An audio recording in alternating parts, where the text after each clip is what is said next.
Hello guys, welcome back to Rapid Dentistry. This video is part 3 in the series of the discussion on most important topics of the oral surgery with respect to your NEET and INI. So we were discussing in part 2 about the Ash forceps and the Walsham forceps. Ash forceps we know have longer beaks which go inside your nose, both sides of the nasal septum, and then they reduce the fracture of the nasal septum. So like this it goes inside the nose and does it work. This is Ash forceps, and how it is differentiated from Walsham forceps. Walsham forceps are paired instruments, alright, with shorter beaks as compared to the Ash forceps. One beak is covered with rubber tubing which goes inside the nose so that we do not damage the capillaries and do not cause the nasal bleed, because it's a little's area is the dangerous area, we know that. So we do not want to cause any bleeding there, so we are using rubber tubing, and the other side of the forceps goes outside the nose. So that is how we reduce the lateral side of the nose, alright, fractures of lateral side of the nose. And this is what we had seen in part 2, alright. Now moving forwards with ZMC fracture. ZMC means zygomatico-maxillary fractures, alright. So this is again, we are discussing trauma here, okay, trauma to the midface, right. So zygomatico-maxillary complex. So how do we diagnose it? Like radiographically we diagnose it with what kind of views we used. We use PNS view and Waters view. Waters view we know we use for viewing our maxillary sinus. PNS is, we know that paranasal sinus view, alright.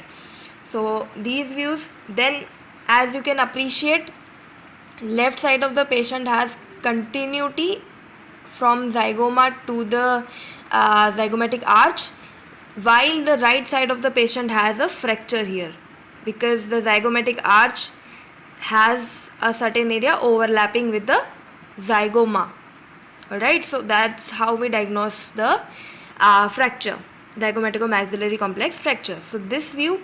Then another view is SMV view. SMV view meaning submento vertex view. So submento vertex view and your jug handle view, both of these views are used to view our fractures of the zygomatic arch, but the jug handle view uses lower exposure. It is same as SMV view, jug handle view. The only difference is it uses lower exposure, so only you can appreciate the zygomatic arches here. Like properly you can appreciate the arches, the continuity of the arches, and any fracture in the continuity will be seen. This one is the SMV view where all the structures can be seen, whereas in jug handle view only zygomatic arches are seen. So for zygomatic arch fracture, jug handle view is considered better than SMV view.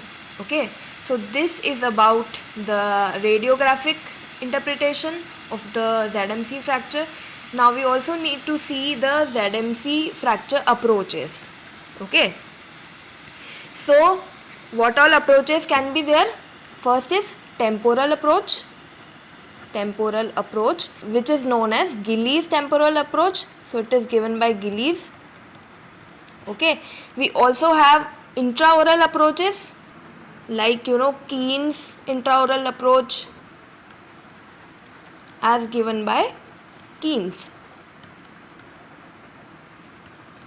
Alright, the incision which has to be placed for temporal approach. For Gillies temporal approach, we place the incision above the helix of the ear.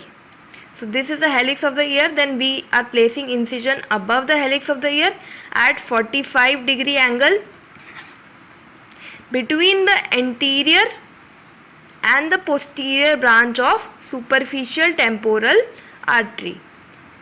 Okay, so this is the place where we need to give incision for the temporal approach given by Gillies between the anterior and posterior branch of the superior temporal artery at 45-degree angle above the helix of the ear. Alright. So now various instruments have been used for close reduction. This we are talking about close reduction, right? We are putting the instruments through the incision made on the temporal region, and we are moving the instrument for downwards and anteriorly towards the zygomatic bone to reduce it. We are not doing any open reduction here, we are doing the close reduction. So this instrument, as you can see, it is Rose zygoma elevator. Zygoma elevator. It can be asked as an image based question, so look at it carefully. It has two prongs. One side of the instrument, both of these have same length. One side of the instrument is going inside the incision you have placed, and other side is outside, which is being held by the hand. This side is being held by the hand. So you can get an idea that how much deeply this other end is gone inside. Alright, while this is your Brislow's elevator. Brislow's elevator, again used for the close reduction of ZMC fracture through temporal approach. Again we are putting the instrument through the incision we have placed on the temporal region and going inside and reducing our fractured segments together. Reducing means reapproximating the fracture segments together. So that is what it is doing here. And we just have one prong here only, so we do not have any idea that how much deep we have put the instrument in. So that is the advantage with Rose zygoma elevator, that we also know the depth. Alright, so this was about Gillies temporal approach. Now we have intraoral approach, which is Keen's intraoral approach, which is this one. As you can see, that we have put an incision through the vestibule of the oral cavity, and we are accessing our zygoma. Alright, so intraorally also it can be done. Then both of these are transbuccal approaches. That is, we are putting our instrument directly to the buccal area. So this instrument is known as T-bar, also known as Carroll-Girard screw. All these instruments you should know. The image based question can be asked, so look at it carefully. This is a hook, right? So its name is Strohmeyer bone hook, okay, also known as Post-Willows J hook. Okay, so with this hook also we are reducing our ZMC fracture. So all these instruments via various approaches are used to reduce our ZMC fracture. Alright, so we had seen Gillies temporal approach using your Rose zygoma elevator or the Brislow's elevator, and another approach is Keen's intraoral approach, transbuccal approaches. Also we have Queen's coronoid approach. Just know the name, that this approach can also be used for ZMC fracture reduction. Okay, Queen's coronoid approach. Now the next thing, how do we fix these fractures? So we have to do plating. We have to put plating, that is mini plates. In mid-phase trauma we know that we only put the mini plates, that is the only thing required. Alright, and this is functionally stable fixation. This is not considered to be rigid fixation, it is functionally stable. Alright, and in this diagram you can see that we are putting 4 plates, 1, 2, 3 and 4, which is the extension of the zygomatic bone. So we know that zygomatic bone has 4 legs, that it has 4 extensions. One extension is towards the frontal bone, so one extension is towards the temporal bone, one is towards the maxilla, one is towards the infraorbital area. Alright, so these are the 4 legs of the zygomatic bone. This we are doing is 4 unit plating, because we are using 4 plates here, so 4 unit plating. Now two things we need to know about the plating of the ZMC, that which plating gives most stable fixation. That is, if I do this plating, my fracture segment will be stable, most stable. Alright, this thing first is this, that most stable fixation, that after that my fractured segment will not move. And the second one is most accurate reduction. If this area is plated properly, that means we know that our reduction is accurate, that the bony segments have reapproximated properly. So that is the most accurate reduction. So most stable fixation is given by zygomatico-maxillary. If this plating we do zygomatico-maxillary, we are going to get the most stable fixation. Okay, and the second most stable fixation is frontozygomatic. Frontozygomatic, that is this region, this plate between the frontal bone and the zygomatic bone. So again, providing most stable fixation. Alright, now most accurate reduction, if we talk about, the most accurate reduction is given by this one. Here also it is being plated between the zygomaticosphenoid plate, zygomaticosphenoid region. So if zygomaticosphenoid region is reapproximated, then it is most accurate reduction.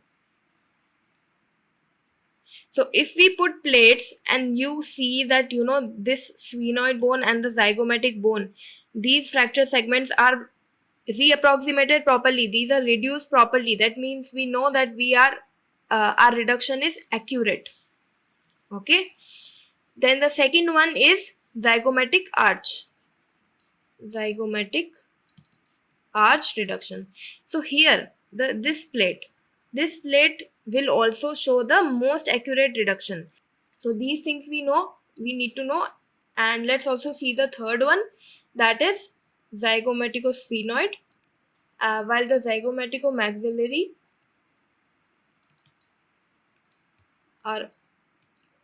is the third most accurate reduction. So if you know zygomaticomaxillary is not given in the option, you need to so the right answer would be frontozygomatic then. So at least you should know first and second. First and second most stable fixation, and the first and second most accurate reduction. I hope you understood the difference between most stable versus most accurate. Okay, in most stable we are just checking the stability of our fixation, that whatever mini plates we have put, they are just stable in their area, in their place, they are stable, the fixation is stable, the bony segments are not moving anymore. Okay, well, the most accurate is that bony fragments have properly reapproximated. It's not like one bony segment is like this and one bony segment is like this. So it has to be accurate, our reduction has to be accurate. And for that, how do we know that it is accurate? By checking the plates at the zygomaticosphenoid region, by checking these bones, whether these bones have reapproximated, zygomaticosphenoid, zygomatic arch, all these. All right, so this is very important, most stable and most accurate reduction of the ZMC fracture. Now the next topic is your NOE fracture, naso-orbital ethmoid. Naso-orbital ethmoid fracture. So this area, as you can see, involves the nasal bone, the inferior turbinates, the orbital area, this orbital area, then the ethmoid bone, the lacrimal bone, all these bones are involved in your NOE fractures. Alright. So, what all can you see in NOE fracture? First thing, you can see the telecanthus. Telecanthus meaning the intercanthal distance is increased. See, as you can see, medial canthus, both these medial canthus, these are rounded, okay, and the distance is also increased. So the normal distance is your 32 millimeters, while in telecanthus the distance is increased, while the interpupillary distance remains same. So these are your pupils. The interpupillary distance is same. Why? Because the eyes are present in the same location, while the only change is the medial canthus is rounded. So we know that telecanthus is when the intercanthal distance, that is between the medial canthuses of both the eyes, it is increased. It is more than 32 mm, and while the interpupillary distance is very much same. Okay, and this can be checked with a test also. The integrity of the medial canthus. This is known as bowstring test. This can be asked as image based question. Bowstring test. What do we do here? We put a finger at the medial canthus, at the medial region of the eye, and we stretch the eye laterally with fingers. And you can also even try this. When you stretch your eye laterally, your medial canthus also moves, okay, with the motion, with the lateral pulling motion. Whereas when the integrity of the medial canthus is lost, there is, medial canthus is being rounded and it is lost, then no movement can be seen. No movement of the canthus can be seen by the test. In the test, canthus can be seen. All right. So, and what else can be seen is CSF rhinorrhea, that is CSF coming out through the nose. CSF leaking out through the nose. And how you can check this? By handkerchief sign. Handkerchief sign, also known as target sign. Target sign, that we put a handkerchief and we collect the fluid and it forms a target sign on the handkerchief. And another test is your beta 2 transferrin, beta 2 transferrin test, also known as tau protein. So this test is considered to be the gold standard to detect your CSF, your cerebrospinal fluid.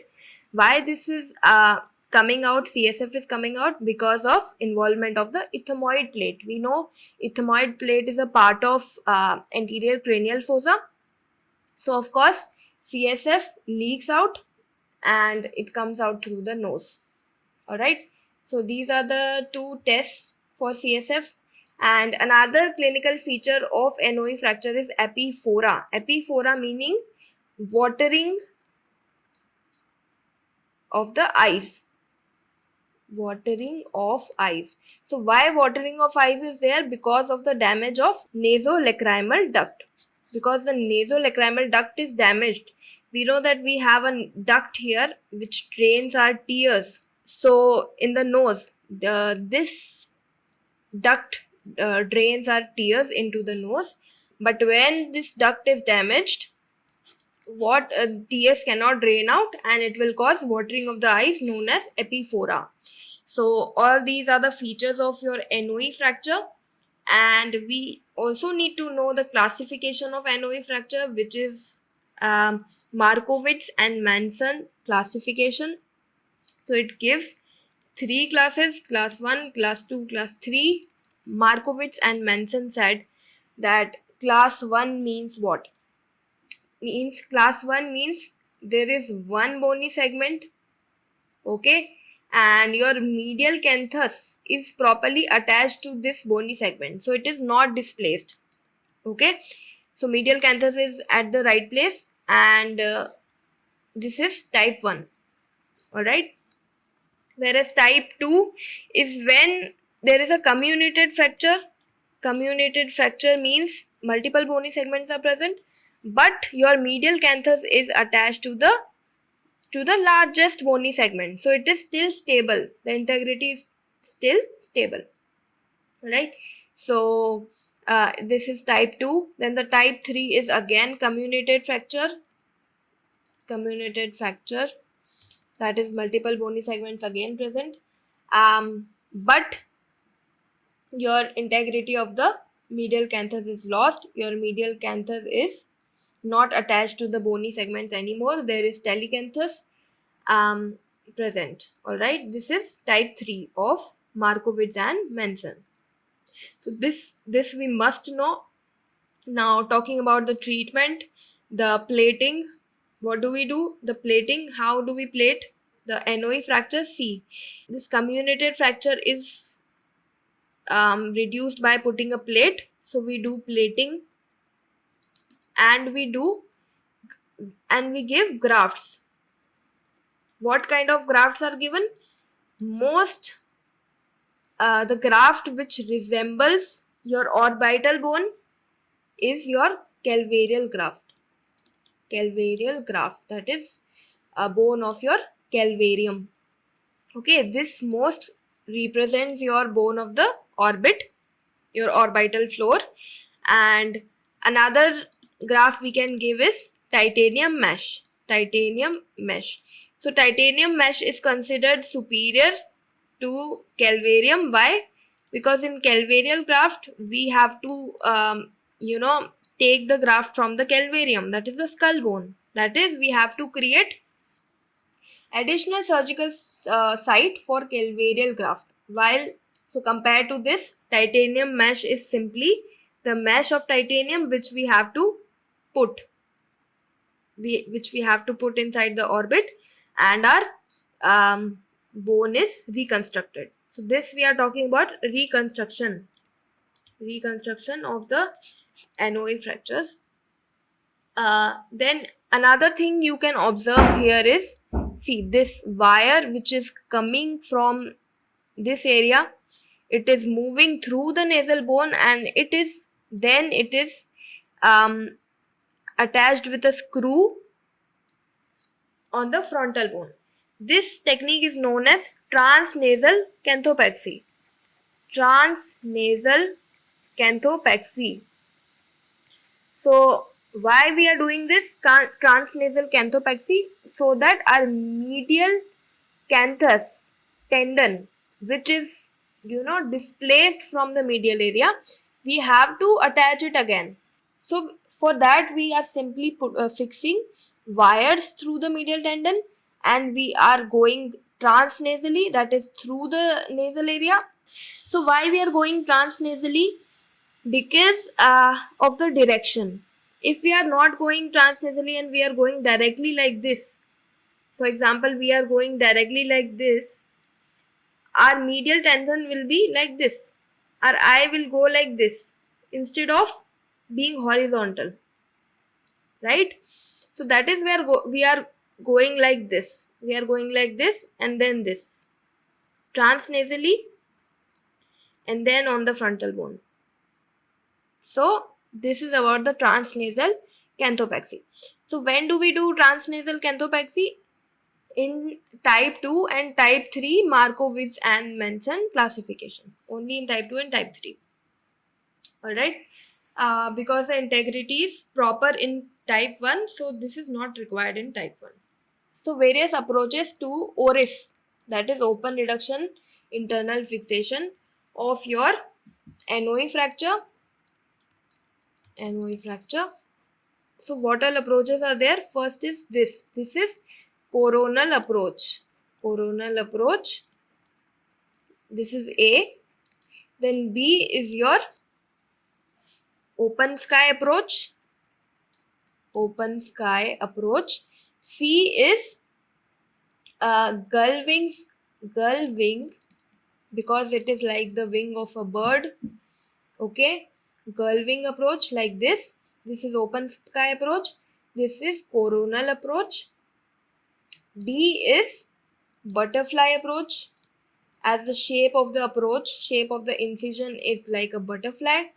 Then E is unilateral medial orbital approach. Obviously, as the name suggests, it is unilaterally present, and at the medial side of the orbit it is present. Then F is your existing laceration. Existing laceration approach. So these 6 approaches are used for open reduction, that we give these incisions, and we expose the bones, expose the bony fragments, and we do then internal fixation. We directly put the platings. So these 6 approaches have been asked in the exam. You should know this.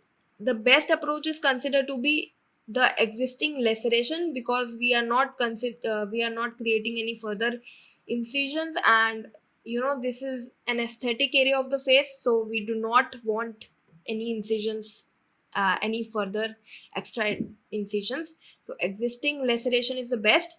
Then after existing laceration we have coronal approach is the best. Second best approach is coronal approach, again because the incision hides inside your hair. Okay, so this was about the approaches of ORIF, open reduction internal fixation of NOE fractures. Now talking about the floor of orbit fracture, that is, the floor of the orbit is being fractured here. Now I have already told you that we put calvareal grafts and titanium mesh, because calvareal bone most resembles your floor of the orbit, and the titanium mesh is of course the better than calvarium, because 2 surgical sites we are not creating here. Now how do we know that we have floor of orbit fracture? What all symptoms are seen? What all signs are seen in the floor of the orbit fracture? First is diplopia. Diplopia meaning double vision. So the eyes are seeing doubly. Double vision is there. Okay. How do we detect this? Detect it by Hess chart. Hess chart. So this is Hess chart, which can detect diplopia. Then the second thing which is a common sign is your inophthalmos. Inophthalmos. Okay, so what happens in inophthalmos is your one eye or both the eyes, it goes inside. It goes inside your orbit. That is known as inophthalmos. Then the third sign is hypoglobus. What is hypoglobus? Hypoglobus simply means that your eyeball is going downwards. Why it is going downwards? Because of the floor of the orbit fracture. So there is a space beneath the eye, so the eye goes downwards. Eyeball goes downwards. That is known as hypoglobus. It can easily be detected as see the level of this eye and see the level of this eye. It should have been a little upwards, right? So it has gone downwards, and that is known as hypoglobus. So all these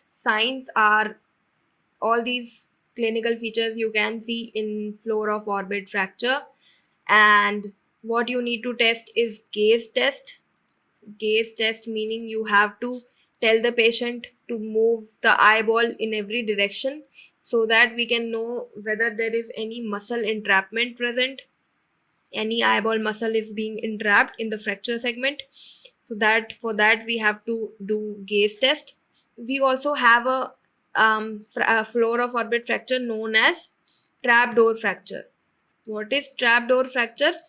That when you take the radiograph, when you take the sagittal radiograph, this is the sagittal section, sagittal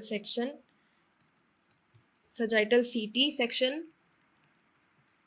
Okay, so in this section you can see that you cannot appreciate anything. There is proper continuity of the infraorbital bone, all right, but still the patient is showing features of muscle entrapment, that is eyeball is unable to move in every direction. because of the entrapment of inferior rectus and the inferior oblique muscle. So what happens is, this trapdoor fracture is commonly seen in children, in young individuals, because they have flexible bone, they have elastic bone. So what happens is, this floor of orbit is being fractured, and because of the elasticity of the bone, this it comes back to its original position, the fractured segments.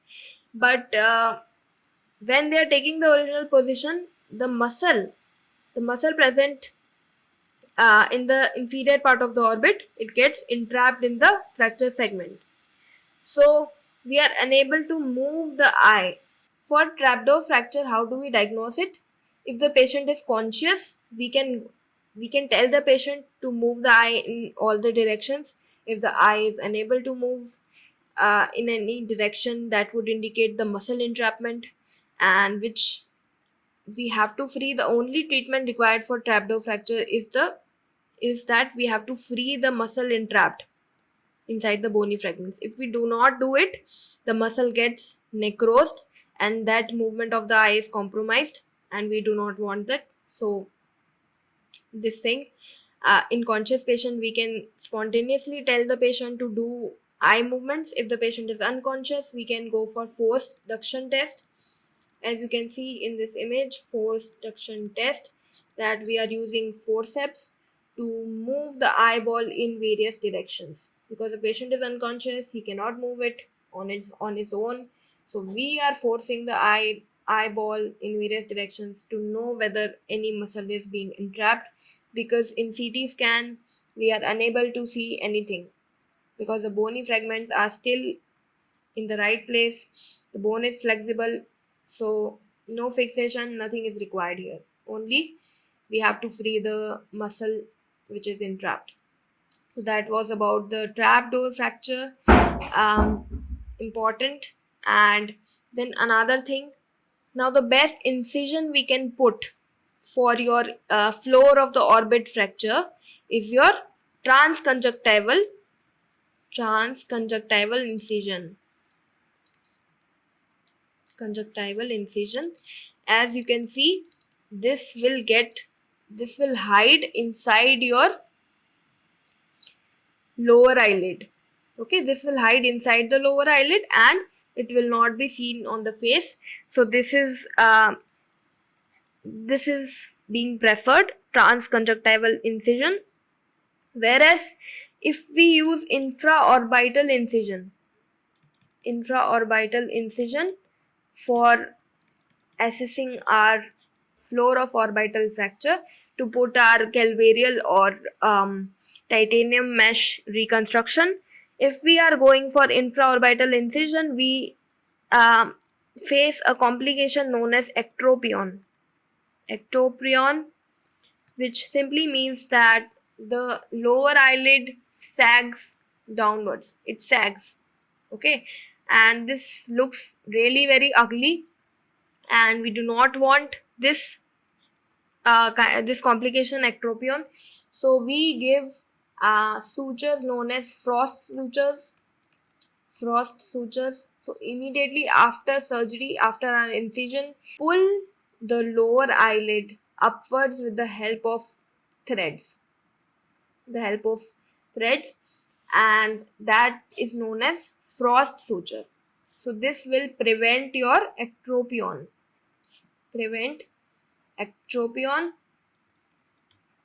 that is your sagging of the lower eyelid, which looks very ugly. And so frost suture, again an image based question can be asked about ectropion. Frost suture, which incision is preferred? Subconjunctival incision is preferred, because it is this incision gets hidden inside the eye. All right, so we have seen about the floor of orbit fracture, that we reconstructed with the help of calvarial or titanium mesh. Then what all signs we can see. So we have discussed a lot of image based questions here in this video, and about hypoglobus in ophthalmos, what features are seen in the patient. Then we had also seen about the NOE fractures, what all features are seen again in NOE fracture? Telecanthus, bowstring test is done, rhinorrhea, epiphora, all these things. Then the classification of Markowitz and Manson. Then how this classification, then how on the basis of this classification plating and transnasal canthopexy is being done, the various approaches to NOE fracture. We also have studied about the ZMC fracture, that the various approaches to ZMC fracture, the radiographic diagnosis, then the most stable and most accurate fixations, and the application of Walsham and the Ashes forceps on the nasal bone. So in this video we have discussed about trauma, and I hope you found this video helpful. If so, you can tell me in the comments, and any more topics of oral surgery if you want to understand, also write in the comments. And that's all for this video, and I'll see you in the next video. Thank you.